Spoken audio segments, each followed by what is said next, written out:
डर की राजनीति का ये अमृतकाल है। कहावत है कि तलवार के सामने दुनिया घुटने टेकती है।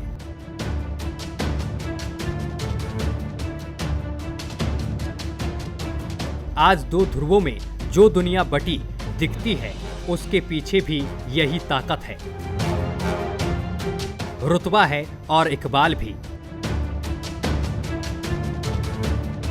अमेरिका अपने को सबसे महान कहता है तो रूस अपनी महानता के सामने अमेरिका को बौना समझता है और इस खेल में पूरी दुनिया या तो मित्र बनकर या फिर डरकर इन दोनों देशों के साथ गोलबंद होने को विवश है। कौन किससे पंगा ले, यह हाल देश के भीतर की राजनीति का भी है। किसने बनाया था?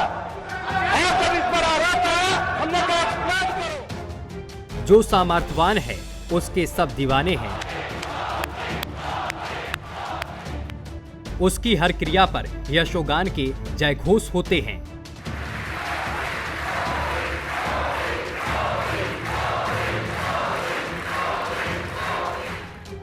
किसकी मजाल जो क्रिया के खिलाफ प्रतिक्रिया दे दे।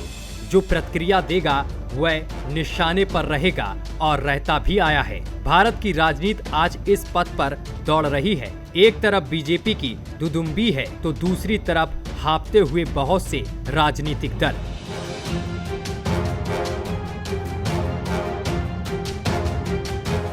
दर्जनों पार्टियां अलग अलग राज्यों में राजनीति तो करती हैं, लेकिन उसकी बागडोर अंतिम पर केंद्र के हाथ ही है और केंद्र में बीजेपी की सरकार है। प्रधानमंत्री मोदी जैसे इकबाली आदमी के हाथ में सत्ता है। भला कौन आगे बढ़ सकता है और कौन खिलाफत करेगा, इसकी कुंडली भी तो यहीं से बनकर निकलती है। बीजेपी कहती है कि सब उसके साथ आ जाओ, सरेंडर करो, हमारी सुनो, हम ही देश के असली रक्षक हैं, हम ही देशभक्त हैं और जनता के असली सेवक भी हम ही हैं। फिर एक बार हमें देश की सेवा करने का मौका दिया। बाकी के सब चोर हैं, गिरहकट हैं और भ्रष्ट आचरण से लैश भी हैं। बीजेपी में सैकड़ों लोग इन्हीं गिरहकट, ठग और चोर पार्टियों से आ चुके हैं। कल तक दूसरी पार्टी में ठगी का जो काम करते थे, आज बीजेपी में आकर रामधुन गा रहे हैं। कांग्रेस में रहकर जो लोग जेबें काटते थे, अब बीजेपी में नोटों की माया से विरक्त हैं। जो कल तक दागी थे, उनके पीछे सरकार के तंत्र गिरफ्तारी के चक्कर में थे, अब बीजेपी में आकर भगवान के अवतार कहलाते हैं। कल के दागी आज सुचरित्र का लापता ओढ़े ज्ञान बांटते हैं, अपने सामने सबको मूर्ख समझते हैं। राजनीति का यह खेल आज से पहले नहीं दिखा था। आपका सेवक और आपका योद्धा जमीन पर उतर के या तो उनको धूल चटा देगा या अपने आप। नेताओं के ऐसे चरित्र और दोहरे मापदंड की कहानी किसी ने कहीं पढ़ी भी नहीं थी। मौजूदा राजनीति का यही अमृतकाल सबको लुभा भी रहा है और भरमा भी रहा है।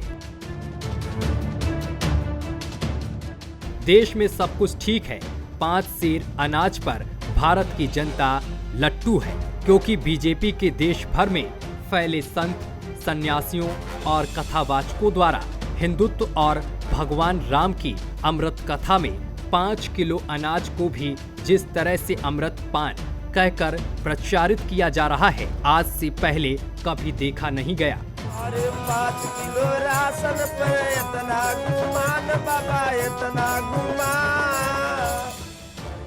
लक्ष्य एक ही है, भारत हिंदू राष्ट्र बने। ऐसा हो गया तो देश अमेरिका हो जाएगा और वह पूरी दुनिया पर राज करेगा। यह एक स्वप्न है जो हर रात भक्तों दिखाई पड़ती है।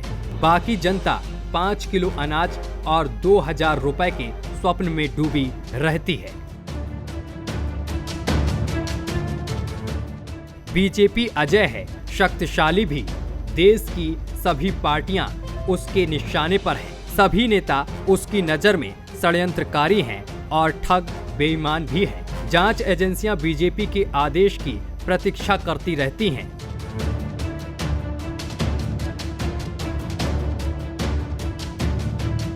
पहले वह अपने आदेश का ही पालन कराती थी, लेकिन अब ऐसा नहीं है। अब जांच एजेंसियों के रडार पर वे सब हैं जो बीजेपी के खिलाफ की राजनीति करते हैं।